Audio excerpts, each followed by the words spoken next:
My name's Claire Arrowsmith. I'm Director of Education at the Australian Institute of Ultrasound. My name is Renee Wang, and I'm currently the Deputy Director of Education here at AIU. Our obstetric courses are immensely popular. All of our sonographers are clinically orientated or have at least 10 years clinical background.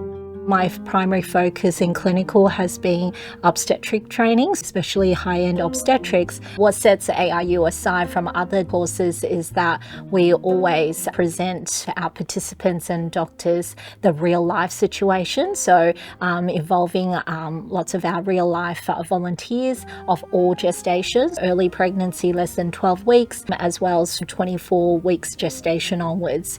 So looking at baby all throughout the trimesters and the probe manipulations required to scan on a real patient.